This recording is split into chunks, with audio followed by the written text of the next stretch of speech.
Alright everyone, welcome back to SFR for Division 1. It is round 2 of Season 19 and tonight we are heading into the mountains for the Austrian Grand Prix, and after what we saw last week at Spa, honestly we've already started the season with drama. Velocio Jr. grabbed his first ever Division 1 win, and the way he did it was absolutely sensational. A proper last lap move on Fireblaze, taking the win right to the death. Fireblaze looked like he had it covered, but unfortunately he dropped down the order into P3 after a mistake that cost him the victory, I dare say.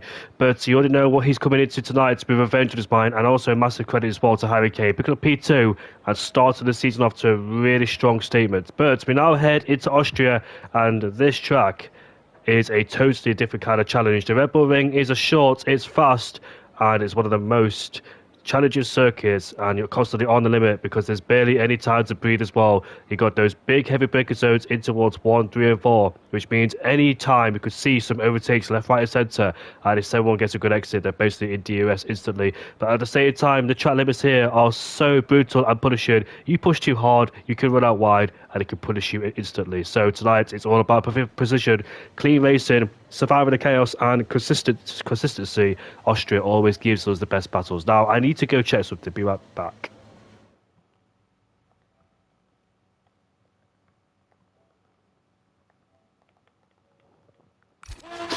Just had to check if my mic was working. I think it's working. Yep, I think my mic is working. So we're back on air, back on stream. Not quite sure if you heard me say the introduction or not, but I'm not going to repeat it again because sometimes I have a bit of a glitch with my mic. But I do have something to tell me that something is wrong with the mic. But let's see what happens then as we got some cars out on the track. 14 drivers here tonight, so not really the turnout we wanted. But if you remember back in season 17, we had a firework of action back in Austria last 2 seasons ago when we saw a titanic battle happen. Can I bet anywhere on the F1 drivers? Well, you can bet in the group you can bet on this comment section because there isn't no betting site, so let's just bet in the comment section for now so you don't lose any sort of income or money. But the first one on the track is the Kick Sauber of Klausler. Let's see what he could do. A regular driver who's always inside the top 10, a regular point scorer, very quick as well. He hasn't picked up a podium or a win yet in any of Division 1, so he's trying to execute that. But it is difficult, of course, racing with the big boys, especially when you're in Division 2. But as he rounds the final corner, 10 corners, but 10 brutal corners on this racetrack indeed. It's so important to sync everyone up as we head down in towards turn 1. We go, hits the apex, but just misses it, goes out wide and uses the extremities of the racetrack at the exit of turn 1 as we climb towards the hill towards turn 2 now. Uphill left-hander coming towards turn 3, braking up the 100 meter, slow the car down in towards second gear, hit the apex, don't go in too greedy and don't be greedy on the throttle either because it's so easy to endure massive wheel spin.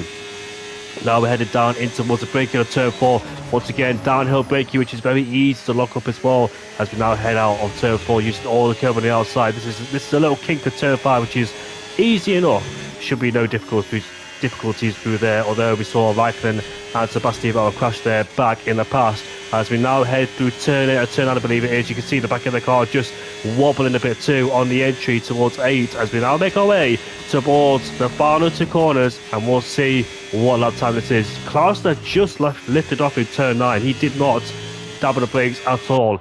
Explains the confidence he has in that Kick Sauber. He goes towards the top of the pecking order with a 4.917, and we'll see if anybody can displace him at the top of the field. Yusuf Farouk unfortunately has invalidated in on his final lap, so that lap time is ruined. Bruce goes up into P2 with a 5.7. As Fireblaze, look at that, absolutely topples the timing sheets there in the Red Bull Honda. And if you remember, he's searching for redemption as Griff goes into P2. Now Adams displaces him as he goes up into P2 in the Ferrari. But some good lap times coming in there for Fireblaze, especially. You want to be inside the 3s at least. A low 3 is where people are looking to aim for if you can at least. Here is Dylan Vince as we've got Gergely on coming into the session, but it looks like the Alpine just blocked the Mercedes there, but it doesn't matter because the Mercedes isn't on the lap time as he now makes his way towards the farthest 2 corners. Let's see what Dylan Vince could do as he unfortunately suffered with a bit of strategy blunders back at the Belgian Grand Prix. He was inside the top 10 or the top 6 in terms of that DRS battle and fight, as we see Veloci Jr. go into P3, Mike's up into P2, so it's a Red Bull 1-2 so far here at the Austrian Grand Prix, but the Mercedes is Dylan charging up the hill towards turn 2. It's a 15.7 in the first sector. He locks up going towards turn 3, but doesn't really affect him too much, but unfortunately gets bogged down a bit because he was in a higher gear than expected, which caused him to bog down and lose a little bit of lap time as he heads downhill towards turn number 4. Another heavy breaker zone we go as he gets back on the throttle once again. This little key through turn 5. Now through 6 we go, and we'll see how he does through here, but just too much understeer accounted, unfortunately, for Dylan Vince. He does improve, obviously, because his lap time isn't really relative enough as we now head through the final 2 corners we go. On board with Dylan Vince coming through turn 9 and turn 10. Let's see how he does through this particular part of the session as he backs off there, knowing that lap time was ruined down at turn number 4, I presume. Let me go on board now with Yusuf Farouk in P9. Let's see what he's doing as Drago goes up into P4. It's been such a long time since Drago raced. I don't think he raced last season, but the season before he did. His last win was at the Qatar Grand Prix in season 16, I believe, 3 seasons ago. He's a multiple point scorer, a podium sitter, and a race winner, and a very handy driver. He's been gone for such a long time, but the man from Norway is back. I believe he's the only Norwegian in this session. Here comes Yusuf Farouk now, goes up into P8. The Egyptian puts that Williams up into P8 just behind Klausler in the Kick Sauber, who looks like he's on another flying attempt there as he heads through turn 2. Matti, Gurgley, Chris, Zebra, who goes up into P5. So Zebra goes up into 5th place there with a 4.6. Only 4 people managing to get themselves in the 3s, and the rest of them just lacking in the 4s and 5s. On Bubba Klausler as he heads downhill towards turn 4, he flicks the car in very nicely at low speed, uses all the track on the outside as much as he can get away with without putting a wheel in a gravel, of course, as he now heads through this left-hander we go. This can be very difficult to set up indeed. He's almost a tenth up in the middle sector. He goes through turn 8 right now, and it's very easy as well to just overstep it and invalidate. But I think he's headed back in the pit lane, so not really satisfied with that lap time is the Kick Sauber driver. He believes he can find more lap time there as we're on board with DXT Matti in the Aston Martin now as he progresses on his flying lap time. He's already done 1 lap on these set of soft compound tyres, which indicates that he's already tried to go for a flying lap and may be ruined due to invalidation or a mistake around here. But he climbs towards the top of the hill, downhill towards 9 and turn 10, and we'll see what the lap time is for the Aston Martin driver. Matti now rounds the final corner as he's about to make his way towards the finish line. He goes up into P8 just ahead of Klausler in the Kick Sauber. The Ferrari driver headed through the first sector with a 15.9. That's a decent first sector, I think it is anyway. Very squirmy there at the exit of turn 3. He was fighting dearly with traction on the exit, so lost a little bit of lap time as he heads down towards turn 4. He goes. Let's see how he does on the exit. Picks up the throttle really nicely as well. Just modulating the throttle to see how much he can get away with as we head down towards this left-hander. Look at that, a lot of understeering encountered as well for the Ferrari driver, but seems to hook it up really nicely through this particular part of the track. Threading the needle through here, but we'll see what this lap time awards him. Can he get himself amongst the mix? And we'll see what he could do. In fact, we won't see what he could do because unfortunately he has invalidated his lap time and he heads back off into the pit lane. His teammate though goes up into P6 or he's on a flying lap. Let's go on board with him, and that's a mighty improvement, but the back of the car just wagging its tail, and unfortunately for him he will lose a lot of lap time. Turn 3 can be so tricky indeed because you arrive there and you've got to screw off all the speed immediately and pick up the throttle as quickly as you can without being too greedy. I think he's backed off. Yes, he has, because he's tried to brake and accelerate, which means he's trying to save up the battery. Not really good for the brakes or the tyres, but it's a tactic to use when you do invalidate, and hopefully he could go for another lap time once again. So we'll see if he's able to improve on his second lap whilst his teammate is out there still in turn 4 and trying to set at least a representative lap time or get himself at the bar on the board there, but he does seem to be struggling, and I don't think he's on a flying lap, judging by the way he's driving around or cruising around, I must say. Chris in the Aston Martin is in 14th place, one of the 3 drivers who haven't set a lap time just yet, coming towards the end of the first sector with a 50.8. I think he clattered the curb. He really used a lot of curb there through turn 3, but gets away with this. 2 Red Bulls in front of us. Fireblaze is in front of us.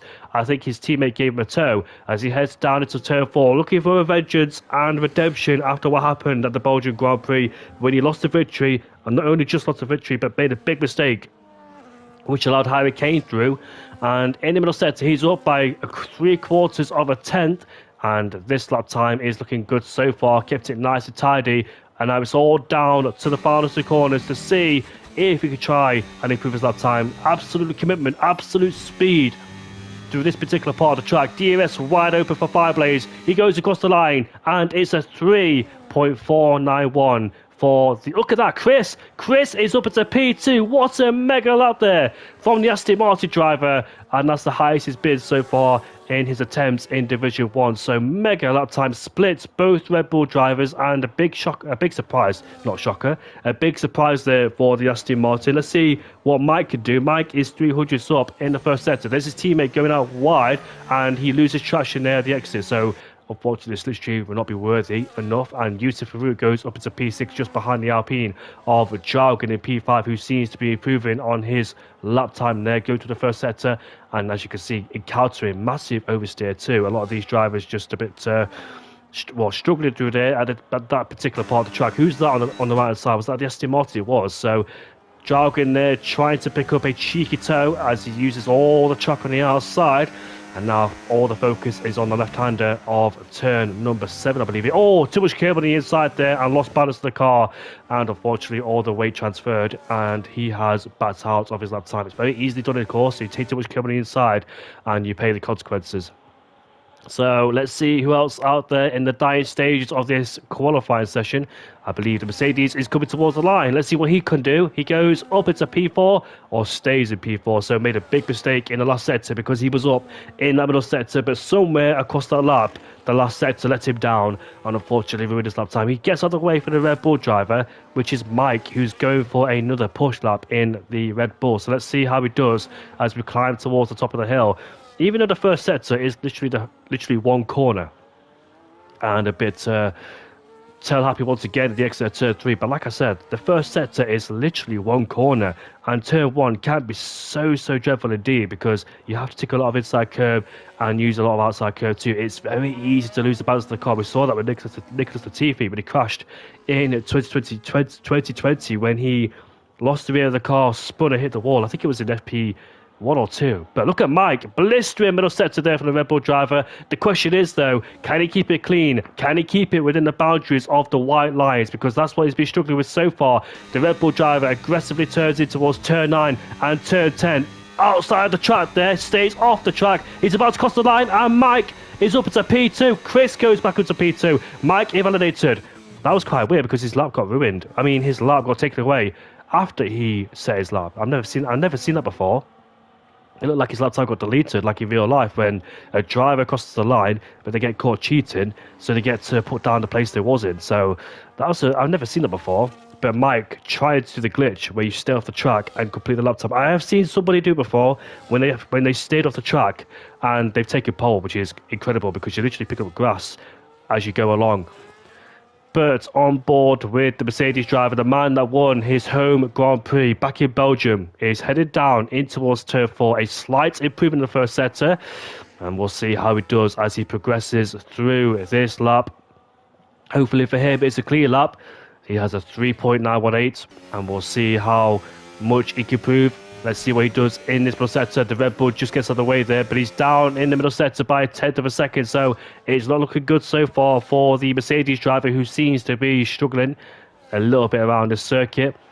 And he might have to go back in the pit lane to put on a new set of soft power tyres. Here comes Matty towards the line. Matty goes or stays up into P12. But Chris is the biggest surprise there in P2. Yoram in 15th place. Well, we know what Yoram's like. I'm not quite sure what he's like nowadays, because if you remember his story, suffered a lot, made a lot of mistakes, he was literally a qualifying merchant in my brutal honest opinion. He won't mind me saying that. I don't think he will, because I don't think he well, it's just the truth, really. He was a bit of a qualifying merchant. He was really quick in qualifying, but bottled in all the races. And we'll see how he does then as he crosses the line right now. And we'll see his first flying lap. I believe he was in the session the whole time, so I'm quite surprised to see him on the track very late because he's only got limited options, limited laps, and limited choices. So we'll see how he does on this flying lap. A 16.6 is not really the first sector he's looking for. As happened to me, you go wide last turn, hold off coming on the track, but as you cross just after, you are seen offline, and so it's taken off. Yeah, fair point, but I think in Spain somebody did it and the lap stuck with them, as they crossed the line to take pole and it was allowed. And because it's not in a regulation or a rule, they kept it. And Yarrow doesn't seem to be going quick at all, 46.4 there, so this lap time is not looking really good so far for the British driver, as Yarrow, with a silent H, heads back in the pit lane. His teammate Samit, the man that suffers with internet problems, is back in this session. So majority of people are in the pit lane then waiting for the final runs here in qualifying as we go on board with the Kicksauber of Klausler, a Division 2 driver who has had a win and multiple podiums. We'll see how he progresses on this lap time. The number 69, the Kicksauber, goes around the final corner and we'll see if this is a big improvement for him or not. He goes or stays up into P8, but he does improve on his personal best. I think we've got both Red Bulls out of the pit lane then, ready for the final moments in qualifying. Zebra goes across the line, goes up into P7. Did I just see somebody spin out of the pit lane entry or light up the rear tyres? I think they just managed to get away with it. I think it was the Aston Martin Chris. I thought he spun out of the pit lane, but he didn't. But luckily for him, he hasn't. Yes, I said I was going to go on board with Zebra, didn't I? But he is not on a flying lap. On board with the Mercedes then of Ayoub in P4. Going through turn 1 right now, and he backs off immediately, knowing that lap time has already put him on the back foot with that mistake in turn 1. Turn 1 is so brutal because it can make you break a lap. Every single part of this racetrack, even though it's so short in length and only 10th corners, it's just so difficult, isn't it? It's just a few millimeters shy or short. It can really cost you your lap time indeed. Who should I go on board with now? Fireblaze, why not? The pole sitter coming towards the final 2 corners. Who's that got off the track? It's Dylan Vince has gone off the track, but I'm going on board with Fireblaze to see what he does then. Here we are with the DRS wide open as we head down towards turn 1. Doesn't really use the full extremities of the track on the outside before turn 1. Many people use all that to try and get Dylan Vince left for some reason. DRS wide open as we head towards turn 2 and turn 3 we go. 15.6 in the first sector as Fireblaze flicks it towards turn 3 now. Just trying to build up traction and momentum with the DRS wide open, with the battery being used. We're headed downhill towards turn 4, another hard breaker zone. Very important to get your bearings right with this one as well. Let's see how he puts on the throttle. Very nice indeed. No signs of obvious wheel spin as he now cuts over to the right side to minimise the distance coming through turn number 6, I believe it is, in 5th gear, carrying the speed all the way through, using the track on the outside too, without touching the gravel on the outside. Missed the apex slightly, but it won't affect him too much, as the Haas has retired as well, which is Joram in 60th place. Here comes Fireblaze towards the final 2 corners. Can the Dutchman improve on his best as he heads towards the final corner? Mike goes quickest, but here comes Fireblaze towards the line. Can he take pole back? He can't. It's a Red Bull 1-2, but here comes Chris. Can Chris take pole away from Red Bull? He can't. He stays in P3, but nonetheless, it's still a mega improvement there for Chris. I didn't mean to say it 3 times, but I was about to stutter, so I had to say it again. But here comes Vlotchev Jr. now, as Draugen stays in P5 for the time being. He heads towards the final 2 corners. He goes in the Mercedes. What can he do in the Mercedes? Can he get anywhere near the front of the field? The answer is no, he can't. He stays in P4 for the time being. What's Yusuf in the Williams doing in the pit lane? Adams has backed off. Matty is not. Yes, he is. No, he's not. On a flying lap. I think the McLaren is as well. Simon is right behind him. He started his lap right behind him, so he's got compromised heavily on his first flying lap, which is not going to be appreciative there for the Haas driver. Let's see where Simon goes. Simon goes up into P6. That's not a bad lap time. His one and only lap time is good enough to put him up into P6. So respect there for the Haas driver, who's only had 1 attempt. 1 shot qualifying for the Haas. I'll be back with you shortly as I'll go for a short break. Remember, I'm a solo commentator who's ill, so I've got to take a break now and then.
Oh dear, it is a wet race here at the Austrian Grand Prix, which is certainly going to spice things up and bring out the best in drivers in terms of adaptability.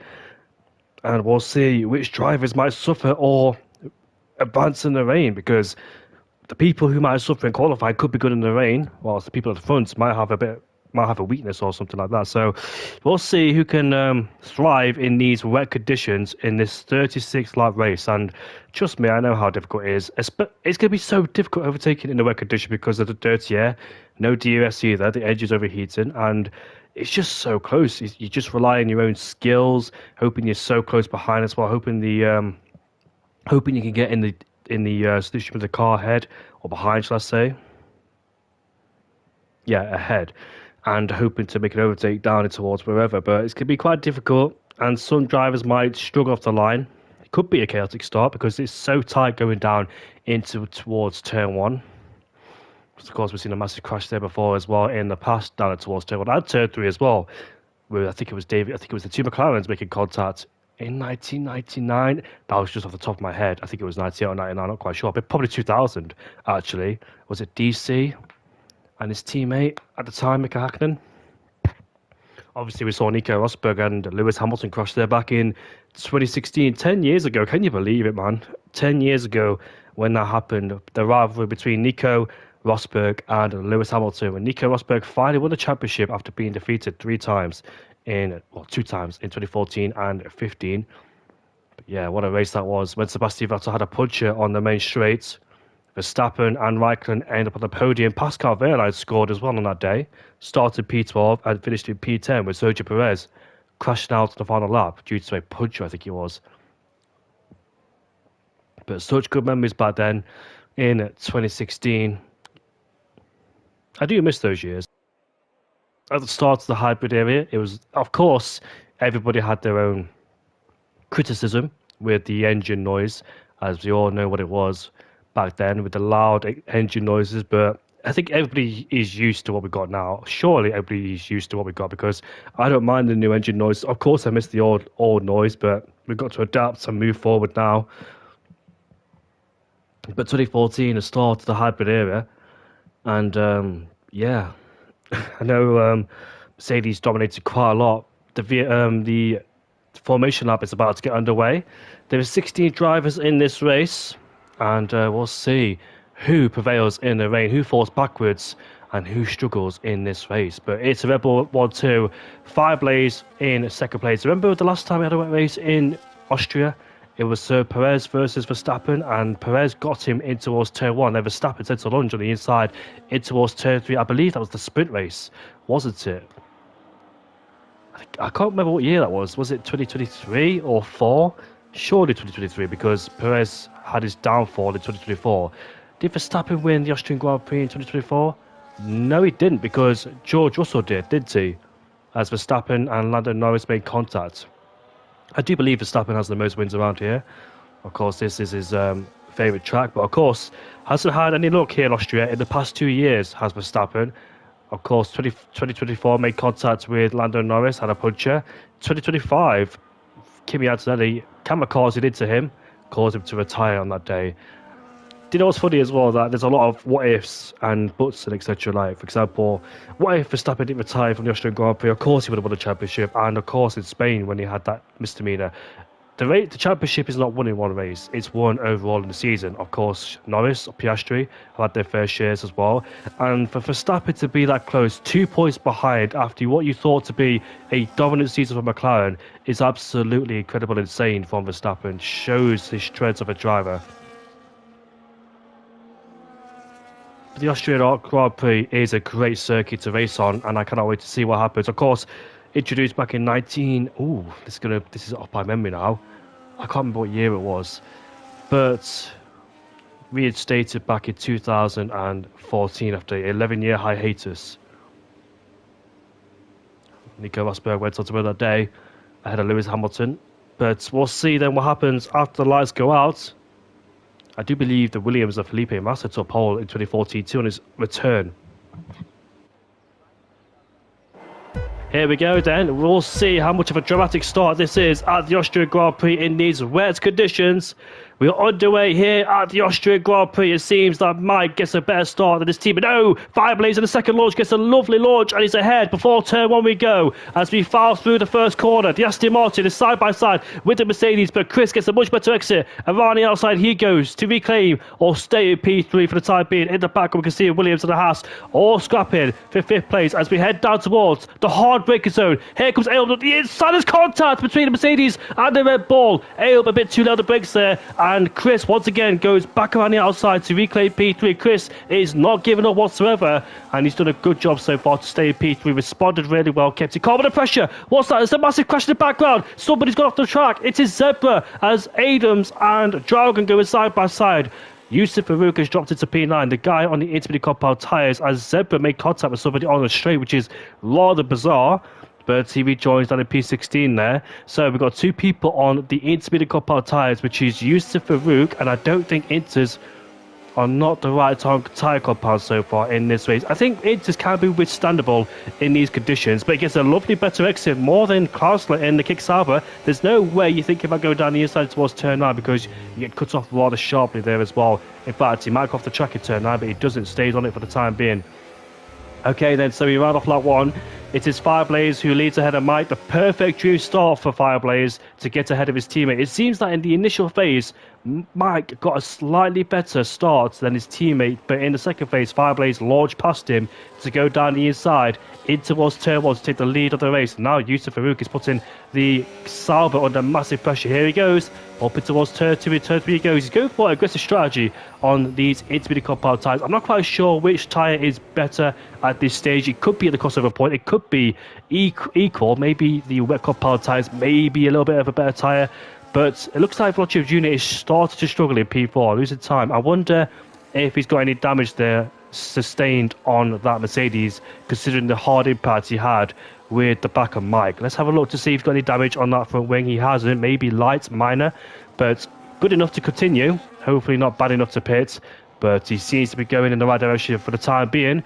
And let's see if the Mercedes man has the pace to contend with the top 3. Chris is doing an outstanding job. Where has this pace come from? From Chris. In P3. The man that surprised me the whole time in the Aston Martin. We haven't really seen up here at all in SFR Division 1. He is a good driver, a good racer. A driver you could trust, of course. But he hasn't been this high at all in any part of Division 1. So this is a good start so far from the Aston Martin driver. The question is, though, How is he going to cope under the pressure of the guys behind? What is he like in terms of pace and pressure? Because this is a big chance for him to get a podium in this race. And we'll see if he's able to cope with the pressure, choose the right strategies. Because sometimes when a midfield driver or driver lower end of the field finds himself on the podium, they might suffer a bit with the pressure, the excitement, the nerves. As we see Klausler side by side with the Ferrari driver. Let's see if he can make a move or not. In fact, Sam is behind Draugen. Does he make a move going down towards turn 4? Neither driver does, as they file behind for the time being then. Bay goes a bit deeper in the corner as the kick-salva in the background of Griff just drifts off out wide. As Samet goes past Draugen, as the side-by-side through the double left-hander we go. Draugen fights for his life to keep the Haas behind, but the Haas is inching forwards and is ahead, and he goes up into P6. What a sensational move there from Samet. Brave around the outside and kept it pinned on the throttle. What's Draugen doing? And the Ferrari's in the pit lane. Adams is pitting. That's a very interesting call. Is he going on the intermediates right now? Does he believe the Inters are better at this stage? Let's find out right now to see what the Ferrari boy is planning. Usually Ferrari bottled on strategy, so hopefully they don't put on to the wrong tyre. But he believes the Inter is the right way to go. What's he judging this on? Is he judging this on Yusif's pace in P7? Is he believing his instincts? Is the Inter a better tyre in general? We're about to find out if this is the right call or not for Adams, but he's gone for a gamble. Go big or go home. And he certainly has done that. There's 3 drivers behind him as well who is pitting, which is Zebra and Bruss in the McLaren. So let's see if that strategy pays off. Look at Yusif. Yusif is right behind the Alpine and Draugen, so it could be the right call. I think we're on the absolute cliff of strategy here between the intermediate compound tyres and the wet compound tyres. The wet compound tyres really barely used in this game. Bush, of course, finished in P9 in the Belgian Grand Prix. Matty gets ahead. He's also the intermediate compound tyres. But around the outside, oh, there's contact there. But luckily enough, not enough to be in a spin. Who made contact in real life F1 there? It just gave me a flashback, but I forgot. 2 drivers made contact going through that particular part of the racetrack, but I just forgot about it. Chris, however, oh, look at that. Massive wheel spin. Aquaplaning like hell on that kick Sauber driver. And he goes through right now, does the Mercedes of Dylan Vince up into P11 after a bad qualifying session for him, which puts him down the order. Yes, Draugen is a very handy competitive driver indeed. The last one he had was at the Qatar Grand Prix. Remember, he was on the absolute verge of picking up a puncher as Matty gets past the kick Sauber, going up towards turn 1. But he goes a bit deeper towards the corner, indicating he went on the inside there. He has got end plate loss, which is going to hinder his performance in the slow speed corners, but will Klausler fight back as Matty goes on the defensive on the inside, but quite unnecessary to do that because Klausler won't go for a move. But Matty there struggling with wheel spin. He is struggling grip in terms of grip in general because the front wing end plate is missing on that Aston Martin. The 2 Red Bulls though keeping each other in check. Mike lost the lead towards turn 1, but they continue their squabble for first and second place. They're pulling away from Chris and Volochev Jr. in P3 and P4. Chris finished P7 at the Belgian Grand Prix, which was a really good race for him indeed in the Aston Martin. So he's slowly but surely progressing, is Chris.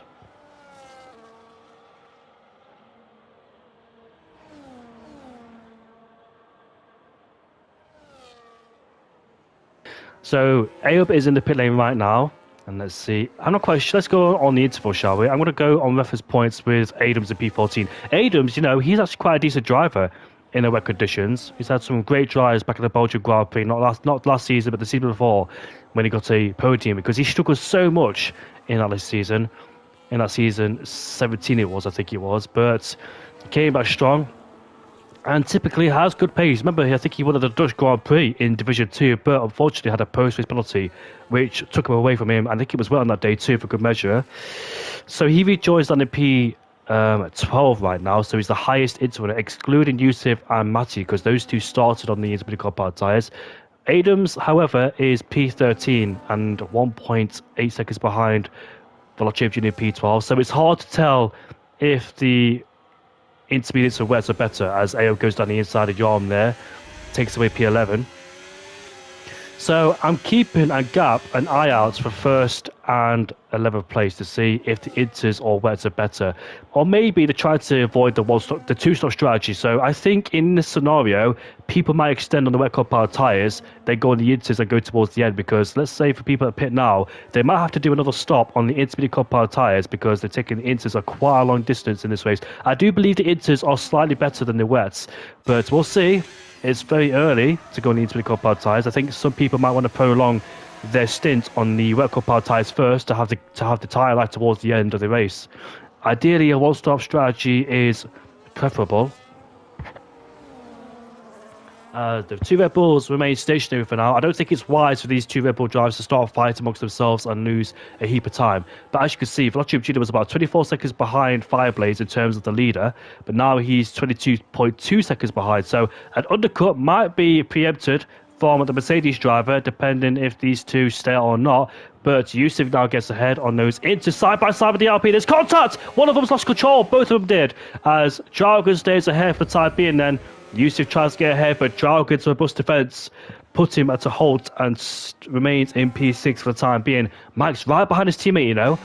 Could give his teammate a massive headache. It seems like Mike is the faster Red Bull driver in P2, but Fireblaze is not about to oblige and give way towards his own teammate. Those two are generally good friends of Mike and Fireblaze. They're in different leagues together. They work well together. They're good friends, so they are going to communicate in a party. As Mike is about to take the lead from his teammates, Mike goes up to first place, and this time he'll have the choice of strategy. Would he go deep towards turn two? That's the question. Does go deep, but maintains the lead for now, as Dragon is under massive threat from Yusuf behind as we go wheel to wheel towards turn three. We go. This time, keep it nice and clean, boys. Dragon tried to preempt a switchback, but both of them suffer with massive wheel spin aquaplaning in these conditions. The conditions are better, it seems. The intermediate compound tyres, I think, are faster. As Yusuf goes up into P5 now, Dragon slides in towards turn 4. The first part of the race was all about surviving. I let him before it's a pretty good. I've let him before. Do you mean you met him before? Is that what you meant to say? Fireblaze there is losing loads of time, so Mike seems like he's very comfortable so far leading this Grand Prix. The Dirtier hasn't affected him whatsoever. Dylan Vince goes around the outside of Klausler to complete another good move there from the Mercedes driver. Chris is in the pit lane as Klausler dips a wheel in the gravel. So I think Chris might lose third place towards Ayub in P8 there. Let's see if he does or not. I think Ayub will definitely leapfrog the Aston Martin driver. Quick stop there for the guy in green, for the boys in green, and go on the green wall tyre. Let's see if Veloci Jr. leapfrogs the Mercedes driver.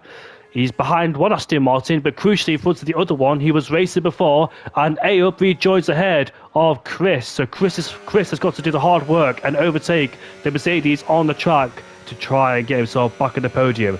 Luckily though, his teammate Matty is there with P6. We're quite sure how those two are, how close those two are. Maybe Matty could play a bit of team orders and hold up Ayub for Chris.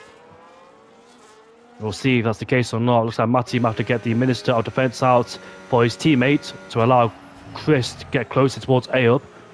And Veloci Jr. is stuck in an Aston Martin sandwich there, as most people then are off the wet compound tyres and put on the Inters. What's happened there? It's Adams. Adams has spun down at turn 4.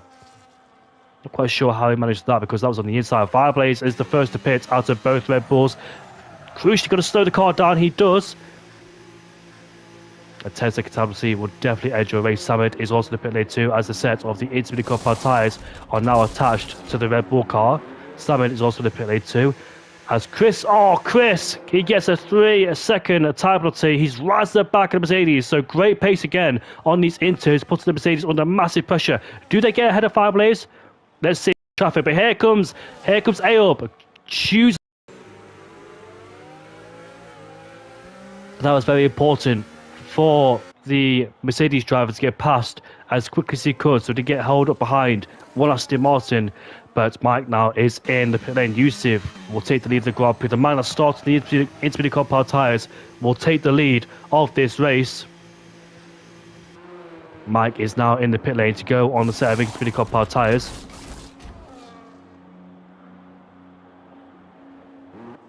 For 1 second, I thought that was lag, but it was a bit of a connection issue there. He doesn't get held up in the pit lane, but Fireblaze, does he get ahead of his teammate? As we're about to find out through turn 1 we go. Mike's pace has been blistering so far. He might get the jump on Fireblaze. Fireblaze could not perform the undercut, but he rejoins directly behind him. And here we go, up the hill towards turn 2. Fireblaze takes the net lead of this race. He goes up into P2. And Mike conceals the place for now, but this should be a great, intense battle between both Red Bull drivers. Mike, the reserve, and Fireblaze, the championship protagonist in P2, looking to try and go for his championship again this season. Remember, Fireblaze has lost the championship 2 times previously, and hopefully a 3rd time's a charm for the Red Bull driver, because he deserves it, but unfortunately just gets beaten in the very last stages of the season. I wonder how Velocio Jr. is doing right now in P4, because he knows that Chris behind has got a 3-second penalty. So overtaking is difficult but not impossible around here, as we've seen before, especially without the DRS. So if the Mercedes of Velocio Jr. can defend, all he needs to do is defend, because he knows Chris got a penalty. Try and keep him there the whole time. But will he struggle though? His pace wasn't quite good in the first part of the race, as Fireblaze now goes on to set the fast up of the race, of course, on the new set of Intermediate Compound tyres. The track seems like it's getting better and better every single time, as the driver is constantly finding grip and confidence around here in the steering hills of Austria. Climbing up towards turn 3 right now. Jorm does get a 3-second penalty, who's currently down to P16 and has no luck whatsoever down there in the Haas. Maybe he hasn't done any practice so far on this track, but the Racing Bull driver of Zebra is under massive pressure as we go towards turn 2 and turn 3. Here comes Gurgley down the inside in towards turn 3. Does he make the move stick? He does. Slots in behind the Racing Bull driver. But Mike, however, is putting the pressure again on Fireblaze. The battle for P2, the battle for the net lead of this race still continues, and Mike's got some blistering pace. Fireblaze is not able to respond to the pace from Mike.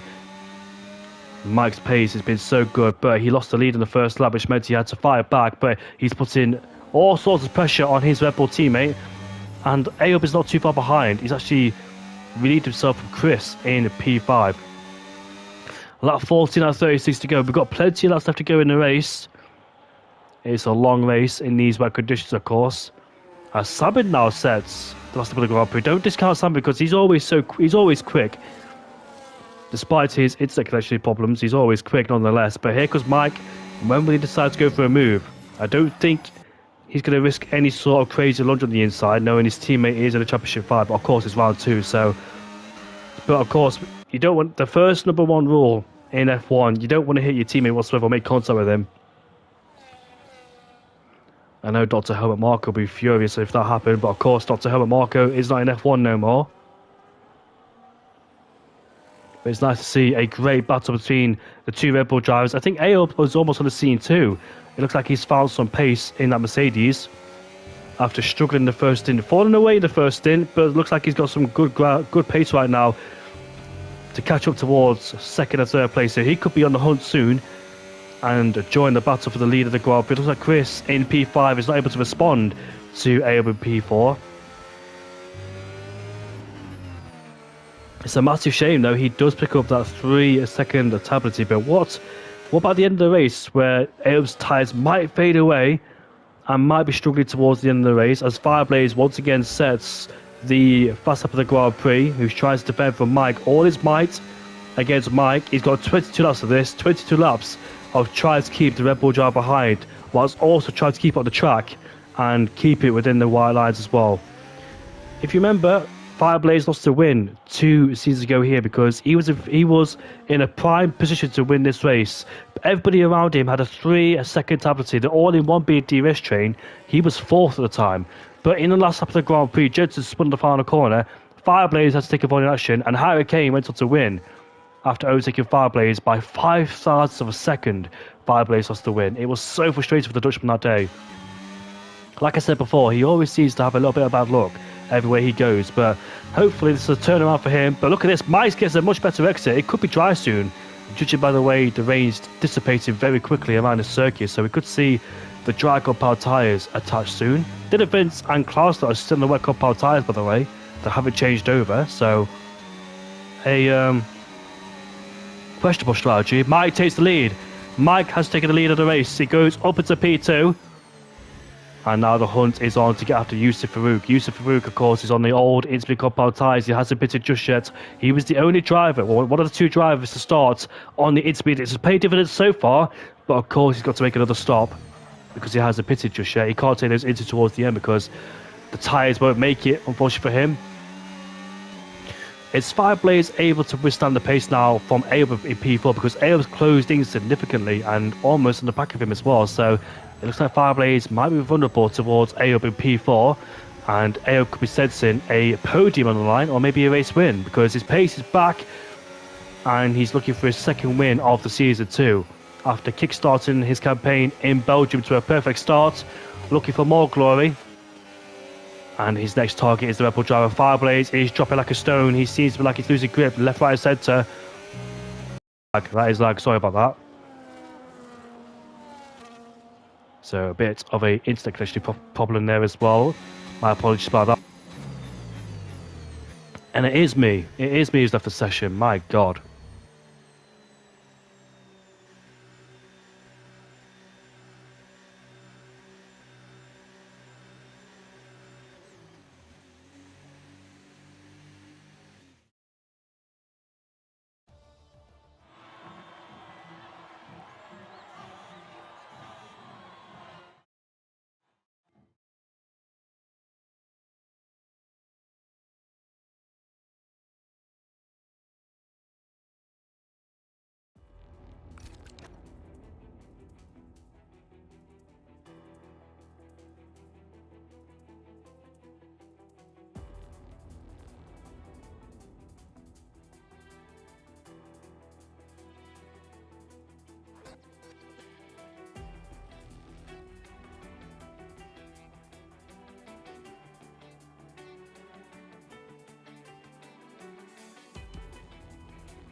My apologies about that one indeed, about the internet problems there, but hopefully everything is stable once again. I'm back in the session. The stream is still continuing.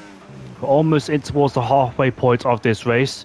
It seems like there's a bit of a gap separating each and every single driver, so a bit of a field spurt going on now. Yeah, that's the thing about the wet conditions. You don't really see much of a train as it separates the drivers who are really good in the wet, those drivers who struggle in the wet conditions. But Mike is giving everything in that Red Bull in P2. The man has got some great pace indeed. He's able to clear his teammate in P2, pull away and bridge a gap, and left his teammate in the clutches of Junior now in P4. The Belgian driver is chasing after the Dutchman for third place. Yusuf Farouk, however, does pick up a 3-second time penalty, which is not good for him, but they're closing him down at a rate of knots in first place, but of course on those old Innsbruck compound tyres, and will definitely be struggling at this stage in the race. So what's going on there at Sauber? 16th place Klauser is on the hard compound tyres. Well, that man has definitely made the wrong strategy call. Not quite sure why he's done that. It is very early to put on those hard compound tyres, but oh well. He's left the session, has he? Has he left the session?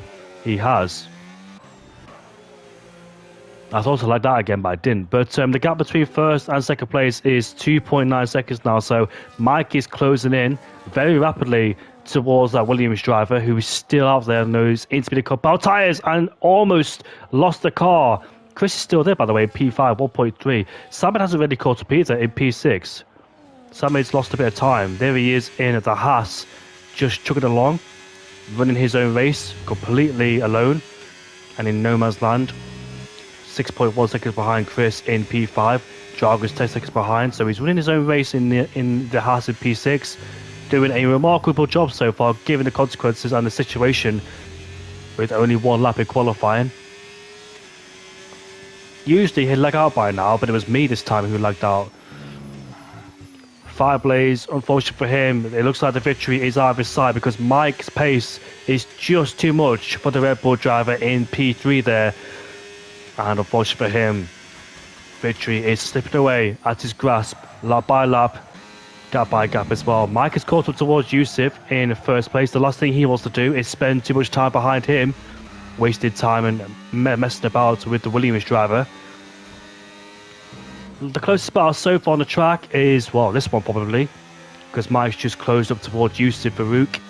There is 16 laps left to go in the race. Mike's still set a personal best in the middle sector. And now he's right behind the Williams driver, who's about to, when he's going to pit actually. How long is he thinking about taking those intermediate compound tyres for? I'm not quite sure, but here he is towards the final corner. Mike almost lost it too at the exit of the final corner. Rather aggressive turn in there for the Red Bull driver. An overtake, you dare say, would be definitely incoming for Mike in second place. As long as he can get a decent exit, use the battery. Don't make any sort of risk overtaking the Williams because he knows he's on much better tyres. There's no need to dive bomb. Maybe he does or not. Let's see what he does now. Trying to go on the outside, maybe braking late earlier to get the switch back and under and over. Look at that. That's the way you do it. Lovely switch back there from Mike, and he goes up into first place, but almost wipes into the side of Yusuf Farouk. Yusuf trying to fight back, which is quite surprising considering he's on old intermediate compound tyres. Mike's back up into P1 and takes the lead of the Grand Prix. Could have ended badly there because Mike could have aquaplaned and hit the Williams driver who could have gone in the wall, but luckily both drivers remained unscathed. Both fighting for traction in a heavy braking zone at turn 3, of course. Very difficult to pick up the throttle there at turn 3. I wonder how long Yusuf is taking those intermediate tyres for. Maybe till the dry period comes. We'll see how long he decides to take those inters for. I'm not quite sure if the dry period is coming, but look how much he's struggling there. In turn 9, just encountered a lot of understeer in the Williams, and now Fireblaze is on his tail. Let's see how easily Fireblaze can dispatch Yusuf Farouk in P2 as we head down in towards the first corner we go. Fireblaze might want to mirror what Mike did in towards turn 3 and try and set himself up out of turn 1 to get a good run as Chris once again picks up another penalty, so his race is falling apart slowly as we head down towards turn 3. Williams goes defensive on the inside. Fireblaze looking to do the switch back, but it looks like the Williams places his car at the right moment at the right time, and Fireblaze, unfortunately for him, is not able to make the move like his teammate did a lap ago, and has to stay in P3 for the time being. Doesn't want to waste any time. What do you think about the race so far? Good question. As somebody's going for a spin, that's Joram down there in P14 go for a spin. I think the race, for me, personally, I think it's been boring, but of course, wet races are typically a little bit boring because it's so hard to fight somebody, so hard to overtake, and we see some big gaps. Wet conditions are usually exciting, but when it comes to races like these, it's just so difficult to overtake. As Williams there wants to pit this lap, Fireblaze almost hit the back of him. I've seen similar situations where somebody hit the back of somebody in the pit lane. I myself been a victim of somebody in the pit lane, and I got wiped out completely. That was years ago. But look at this, Ayoub is on the back. It's not been a bad race. It's not been a bad race. It's been a mediocre race. But of course, in these wet conditions, you don't tend to get a lot of overtaking. But let's see if Ayoub can overtake Fireblaze, because it seemed like at one point Ayoub wasn't in the question, was he, for getting on the podium or winning the race. I think winning the race is a bit far-fetched, but P2 could be on the cards for him. Remember last week at the Belgian Grand Prix, it was Fireblaze versus Velocio Jr. and Ayoub came out top. Could it be a second successful overtake from Ayoub in P3, or Fireblaze defend this? Yeah, it needs to be the drivers with the same pace. Exactly, mate, exactly. Because in the dry conditions, you see drivers attached together because of the DRS. How powerful DRS is. A lot of these drivers are glued together. But in the wet conditions, you don't have the aid of DRS. And it's more about skill set, really, isn't it? Who can, like, adapt very quickly, who can find the limit of the conditions, because some drivers may struggle to find those limits and may not have the confidence overall to try and push hard like other people do. I myself love the wet conditions. I do thrive in the wet conditions myself, but Fireblaze has set the Verstappen Grand Prix, which is quite surprising, and he's dropped away from Veloce Junior 2 in P3. The gap is over a second now. So has Fireblaze found some form in that Red Bull? And if he does, it's about time. But the gap between him and Mike is quite a large amount between those two. So I don't think he can get that gap down under 4 seconds. When is it going to start raining? That's the question. I do believe I picked up a podium around here too in a different league because it was raining, then switched to dry conditions. But I do tend to enjoy these wet conditions as Bruce is right behind Dylan Vince. They're scrapping over P11 and P12 and P13. Going towards the final couple of corners on this racetrack we go. Bruce, of course, finished just at the top 10 back at the Belgian Grand Prix. Dylan Vince, however, not been a good race for him at all here in Austria. Has struggled and has lacked the pace as well here in Spielberg as Bruce slides through turn 1. The Kickstarter is right behind, so we've got a bit of a battle going on to the top 10 to keep us in. Here goes Griff. Let's see, left or right? Left it is, alongside him, and overtakes him, goes up into P13. Very simple overtake there from the Kickstarter, but of course, given the tyre difference between those two is rather large, so you expect it to get past. And here comes the Haas now of Joram, who is looking to try to take advantage of the McLaren driver, but unable to do so on that occasion, has to stay behind for the time being.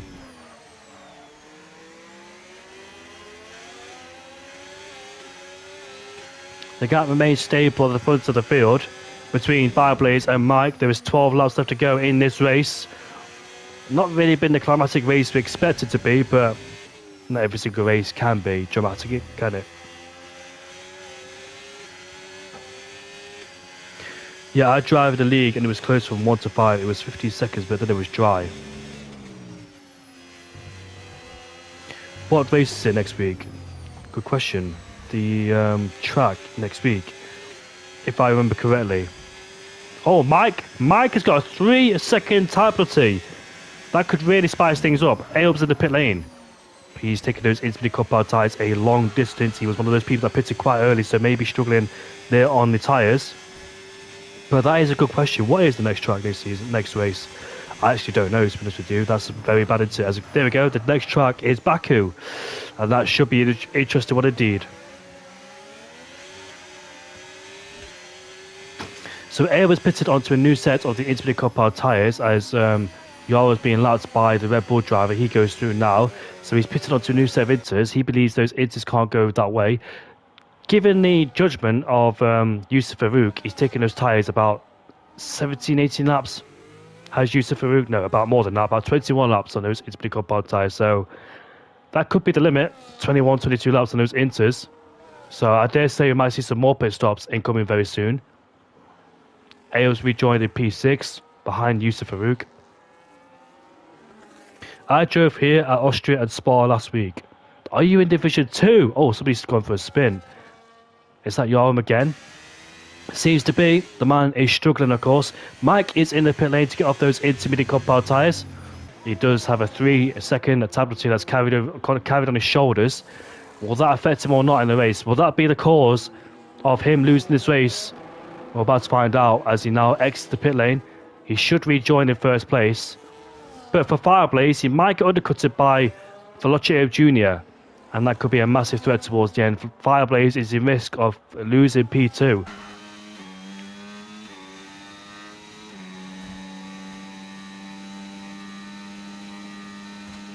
There is 10 more laps left to go in this race. Fireblaze is the leader. Chris is in P2 ahead of Samid. Mike's P4 on a new set of the Infinity Compound tyres, which should easily get to the end. But I dare say another pit stop is incoming in. The Ferrari's on the medium compound tyres. Ferrari doing Ferrari things, I dare say. It never ends, does it? Or never changes here. Zeb is on the hard compound tyres, so quite interesting. Dylan Vince gets a 3-second. A tablet. Klusler is on the hard compound tyres still. That man is driving for hope here, it seems. But is he going to get drier? This is going to get very interesting because if it's getting drier right now, that could mean that Fireblaze, Chris, Samid have a massive advantage because they don't have to pit onto a new set of Inters. They could go for dries, but it doesn't seem to be drying right now at this stage in this race. It must dry now for that strategy to work. It's too early to pit on a new set of tyres, or should I say dry tyres, but Mike's right behind the Haas driver, and he pulls to the long side by side between those two, but Mike should be easily up into P3 with no contest whatsoever. He's up into P3 right now ahead of the Haas driver. I am not sure about the strategy from some people in this race, but I can definitely tell you that the intermediate compound tyres are still better at this stage. But maybe it might get dry towards the end, and we'll see if the strategy will pay dividends to who, in the likes of Fireblaze and Chris and Samid in first, second and fourth place. Fireblaze, there's no sign of him pitting yet, and if he does pit, I dare say that he'll end up behind Veloci Jr. P6. Definitely, indeed. Speaking of the Mercedes, he's right behind the Williams driver who is trying to line him up.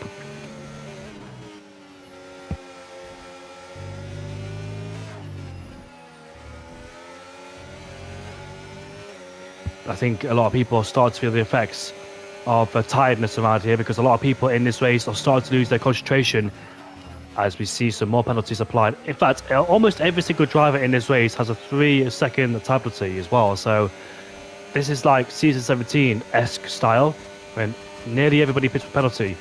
Down the inside he goes in towards turn 3, double locks up. He makes the corner, but Usyk goes back through in towards turn 3. And that was a very risky move indeed. Now attempt 2 for the Mercedes driver. Can he go down the inside? Nope, he gets cut off, and now he's trying to go around the outside in towards turn 4. Yusuf is having none of it. He's trying to cling on as much as he can, but the Mercedes has better tyres. Side by side between those two. Contact, barging, bumping wheels, as Ayoub is now up into P5, or is he? Because he goes wide again. And here comes Yusuf back through, and he gets pushed off the track to Ayoub as well. Do you know what? He can't afford to fight this hard. And Fireblaze is now in the pit lane to get off those intermediate compound tyres.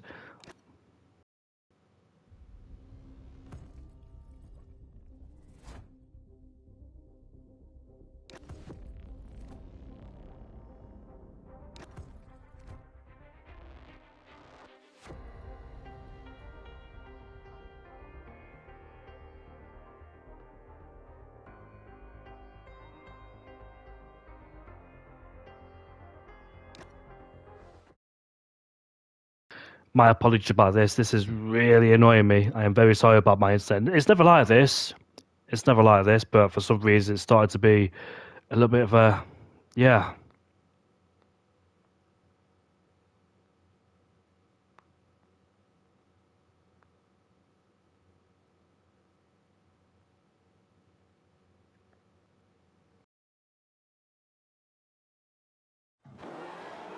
We're back in the session now.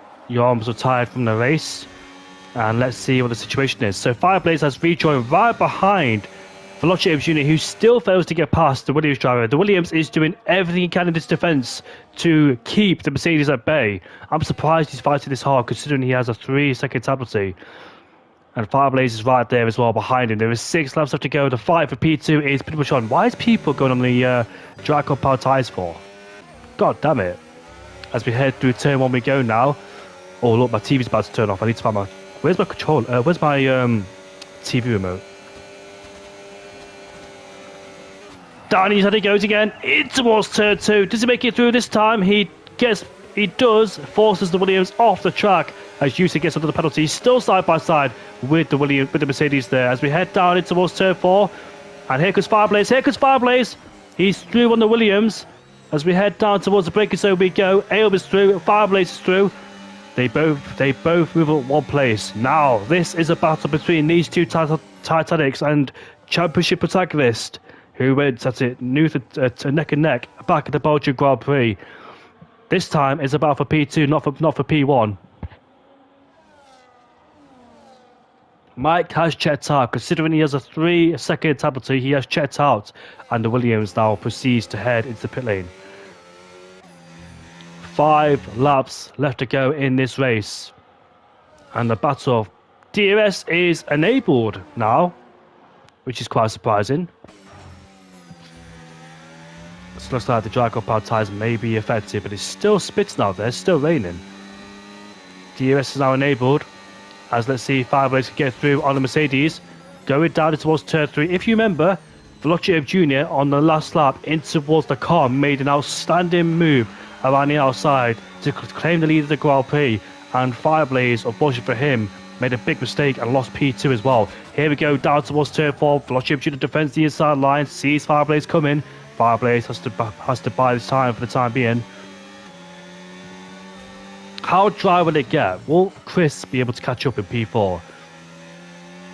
Could Chris be in the fight? Because we know what the difference is between the Inters and the dry cold power tyres, but we'll see. Chris actually losing time towards Fireblaze. The gap's 10.1 now, so it's bounced up towards 10 seconds. The gap between him and Fireblaze. Fireblaze will be looking for redemption after losing the victory towards the man in front of him in P2.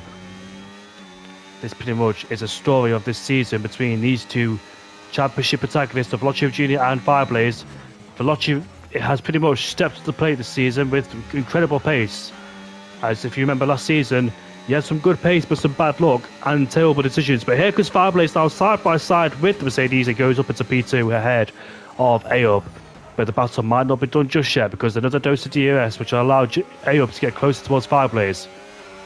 There's only 3 drivers in this race who have picked up a penalty so far, which is Fireblaze, Aub and Matty in P12. Chris is catching, but not at a rate of knots now. In fact, he just get a second on the last lap, so yeah, at a rate of knots. But will it be enough, though? That's the question. There is only about a few drivers now on the Infinity Compound tyres. The track is dry. But I still think the Infinity Compound tyre survivors will survive towards the end. I don't think the guys behind will catch. The biggest threat could be Chris. And why is... I thought for 1 second A was pitting. But I say that there'd be no... Sure, but I say because if he pitted right now, then that'd be probably a silly decision there from the Mercedes driver.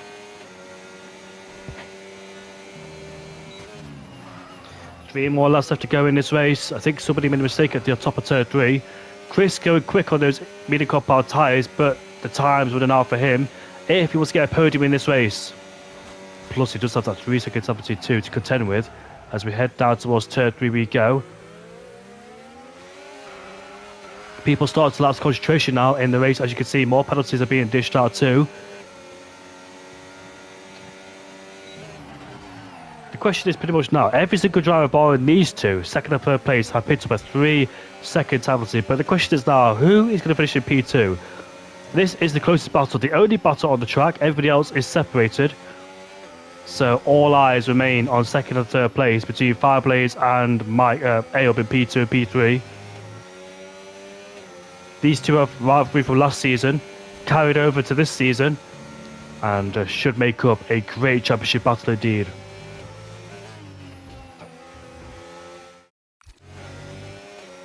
Apologies about that one. I didn't mean to press the home screen there on the button, but there is 3 laps left to go in the race now between Fireblaze and Drago's dropped down the order. He's gone for a spin. So is the Aston Martin. Is that Chris? Is that Chris going for a spin? It is Chris. Chris has spun in the final corner, and any chance for a podium now for him has completely disappeared. One small mistake, one big consequence, unfortunately. Down is the P5, and I think the chase for him is over now. He's just in front of Yusuf there for P6. Aub on those last few laps is not able to get close enough to make a lunge down the inside. Maybe he's waiting for the last lap like he did back in Belgium, where he took on Fireblaze for the race win. So he could be lining up Fireblaze on the last lap of the Grand Prix. And this time, has Fireblaze got anything to respond with? That's the question, though. Because last time out, he was lacking ERS, he was vulnerable on the straight, and couldn't defend from the Mercedes behind. But what about this time? Does he have anything to respond with against the Mercedes driver? Or will he lose out once again?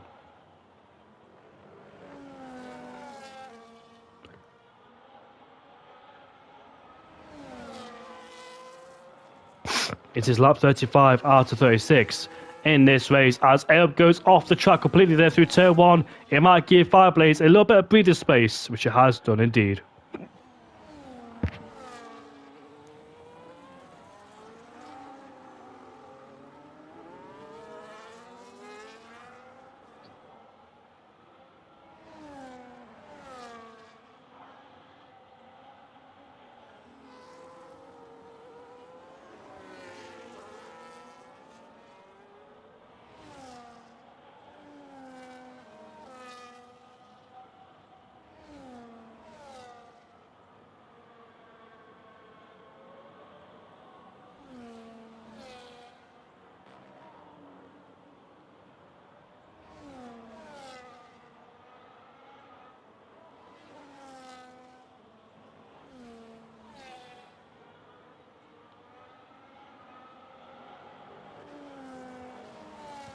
Right, this is it. This is the final lap of this race. Chris has dropped down again in P7. What a shame for Chris there. But now I've gone on board with the man in P1. In fact, we'll stay on board with these two to see what happens, if anything happens. But it's the final lap here in Austria. And Mike, this is the moment where everything he's done today has to be finished off cleanly because he hasn't just looked into this position. He has earned it in this race. He made the move when it mattered most, fighting his way past his own teammate and took control of the race. And ever since then, it's been pure composure, pure discipline, and total authority at the front of the field. No panic, no messy mistakes, just lap after lap of calm, controlled driving. And this is the last lap. It's all about keeping it tidy through these final few corners, nailing the exits, managing no traction on the downhill run, because this isn't just a race win, because Mike is about to make his way now towards the final two corners. This is his first win in SFR. It's built to confidence and command from the moment he took the lead of the Grand Prix. Mike is about to cross the line, and Mike wins the Austrian Grand Prix here in SFR. It's a Rebel on top. Fireblaze will be finished in P2 ahead of Velocio Jr. P3. Great race, sensational race from the Red Bull driver Mike. And he'll be very happy about that indeed. Well, the Dutchman deserved great control pace. He was even complaining before the race too. He was saying a lot of Dutch swear words as I was in the party with him. Saying a lot of bad words, which I can't repeat on stream because they're too offensive. But well done to Mike. Congratulations, Goed gedaan for the Dutchman, as Adams up to P5 despite his spin earlier on in turn 4, sorry. So great recovery drive from Adams to P5.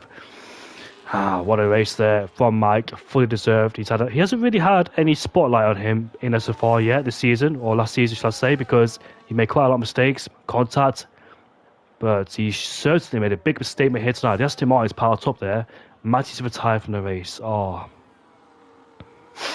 It was going well for him, but slowly fell apart. Well, Dragon has set the fast up on the hardcore power tyres in P9.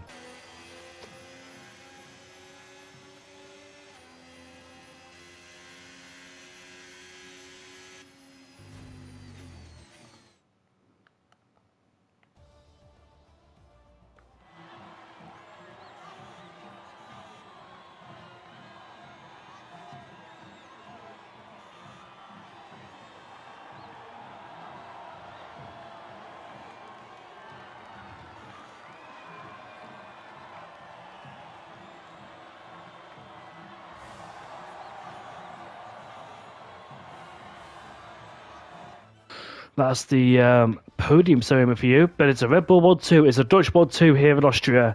Velocio Jr., the Belgian driver, finishes in P3, gets beaten by both Dutchmans. The border of the country's border, or neighbour, shall I say, not border. As Yusuf finishes in P4 ahead of the Scotsman at Adams, Sammy in P6 ahead of Chris, Georgian in P8 ahead of Draugen, Zebra in P10, the Irishman ahead of Dylan Vince, Matty P12 ahead of Griff, the Australian, Bussy P14, Cluster P15, and Yoram in P16. I do believe we have the podium sitters in the podium interviews, as Mike is coughing there. Probably screaming too much from his win. But we're just waiting for Velocio Jr. to join the party so we can kickstart the podium interviews. Mike here is dying in the podium interview, so hopefully he stays alive so we can talk to him. But the Mercedes then has joined the party. So we'll start with you, Velocio Jr. Well, it may not be the win this time, mate, but it's still a podium for you. Bad qualifying for yourself. Well, I say bad qualifying, but still P4. But you lost the position at the start of the Grand Prix. Chris got ahead of you, and you weren't able to contend with the guys at the front of the field. But all of a sudden, your pace came alive in a mid-stint, and you were able to hunt down Chris, overtake him. But your moment with Yusuf Farouk was a bit intense and hectic indeed, and almost ended your race there. Talk us through that part of the race.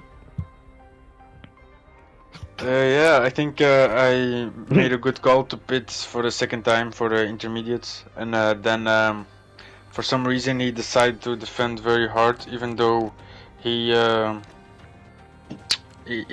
would finish anyway behind me. So I think it just cost both of us a lot of time, and at the end it costed me, yeah, especially P2. And maybe I could have challenged for P1 if my pace on the last stint was good enough, which I think it was, because I think I was 1.7 seconds behind Mike. But yeah, anyway, it is what it is. I'll take P3 for this race because my pace wasn't good enough. Yeah, a bit of a disappointing one for you indeed. And when Fireblaze overtook you in the last stage of the Grand Prix, you weren't able to get it back. And when Fireblaze did overtake you, we just waited for the last lap to try and get him, but you did make a mistake in towards turn 1 though, which really cost you and compromised you up the hill towards turn 2 and turn 3. Yeah, I think I shouldn't have let him by. That was maybe not the smartest thing to do. But still, like I think lap 35, I had a good chance, but then I just outbroke myself into turn 1, and then yeah, then it was over. Well, you certainly made some good moves there, and still another podium. So 2 podiums in a row, a race win, and P3. So still a good start to the championship campaign. How do you feel going towards the next race at the Baku Grand Prix? Baku is a really good track for me, but I think there is like a glitch with force feedback in the race for controller people. So I mean, if that's still not fixed, then it will be tough to win, but yeah, I'll try everything to get the victory, and yeah, that's it. We'll make a drive today, mate, to finish in P3, surviving the wet conditions, and making some great overtakes. So, goed gedaan vandaag. Yeah, thank you. Geen probleem. Right, moving on to Fireblaze in P2. Fireblaze, mate, well, you had a really good start. You jumped your teammate, but your teammate was a bit too quick for you today, and you had to deal with the man behind you who won the Belgian Grand Prix, but this time you kept him at bay. But talk us through your race, mate. Are you satisfied? Do you think you could have done anything more, or was just P2 was just the best for you today? Well, in the beginning I was hoping for a win, of course, with the good start, but yeah. After a while I noticed that Mike was quite close to me, so I was like, yeah, you can just go past, and I kind of already gave up on my hopes for the win, to be fair, because I knew he was rapid in the rain as well, and yeah, the rain lasted a bit too long. But yeah, for the rest it was just playing a bit of a guessing game, I guess, on tires as well, because I kind of wanted to go to the dries whilst it was still lightly raining, because the engineer was actually saying that the dry tire was faster for some reason. But pretty observation there for the engineer there. But you won the Austrian Grand Prix. I think, did you win the Austrian Grand Prix last season? I don't think I was there because I was ill, but I think you won last season, didn't you? Yeah, you won last season. But you've always got a good track record around here in Austria, always scoring podiums too, so it's not been too bad for you. But how does this affect you going towards Azerbaijan? How do you think you're going to do there? well, I think last season I was quite alright there as well, so I'm just hoping for a good result again. Top 3 would be nice, and I guess we'll just see how it goes. And we know that you're a championship contender already, as you always are in every single season, but are you just focused on one race at a time? Because I know it's early doors of the championship, but is the main goal just to keep on focusing on one race at a time and just work your way through the championship this season, slowly but surely? I'm taking it race by race, kind of, yeah. It's not that I'm looking at like the full picture yet, but no. Fair enough, mate. Well, congratulations on the win. And you should be very happy because it's a double Red Bull podium and a 1-2, so that's big points for Red Bull. And looks like everywhere you go, it seems like the constructor's car always seems to be the one that's winning. So, well done, mate. Congratulations on today, and good luck next week, Fireblaze. Thanks. You're welcome. Well, we're moving on to the race winner. Mike, your first win ever here in SFR, your first podium ever in SFR, and the last time we saw you, it didn't go well at all because back in Abu Dhabi, I think you made a lot of contact. But we can forget about the past and move on to the future. Mike, did you think you had that pace within you today? Because you lost the lead towards Fireblaze, but you stuck to him you stuck to him behind him, and you managed to get past him and pull away. So, did you think you had the pace to do that today? Yeah, because I'm driving on a controller, so I instantly knew I had more grip than him. I thought I knew you were on a controller because controller players like me usually are typically good in the rain. I know I am one of the best people in the rain. The grip on a controller is so OP in the rain. I know it is because I've driven in my Austria myself. The tire wear is only really bad. It's really bad. I agree because I've driven in Austria myself, but when you lead the Grand Prix, you did pick up a 3-second tablet. Were you nervous at any point in the Grand Prix about anything? About winning? What do you mean? in terms of like safety cars and the change of weather, etc.? I was always ready for a safety car. If the safety car came, we both knew that we were coming in. So yeah, I was prepared for a safety car at any moment because it's raining. If somebody's spinning, you have instantly a safety car. So Well, congratulations on your first win, because that was a monumental thank drive on your return back to SFR. Great statement support. And how do you think you'll feel going in towards the Baku Grand Prix? actually pretty good because Baku is one of my best tracks on the game. So yeah, pretty good. Well, mate, I wish you the best of luck, and I really hope thank you. also you're in the championship hunt as well, because this is the bike we want to see. I know the bike we've seen before in not this league but previous league. You make quite a few mistakes. You do have good pace, but you do tend to make mistake now and there. But hopefully we see more of this from you in the future. So keep progressing and keep continuing like this. Yeah, thank you, mate. You're welcome. That's the end. I see you. That's the end. What was you going to say? Sorry. Yeah, I need to go away now. That's the end of the Austrian Grand Prix. We move on to Baku next week. Join us back for the Baku Grand Prix at 7:30. We'll see you there at 7:30 on Wednesday next week.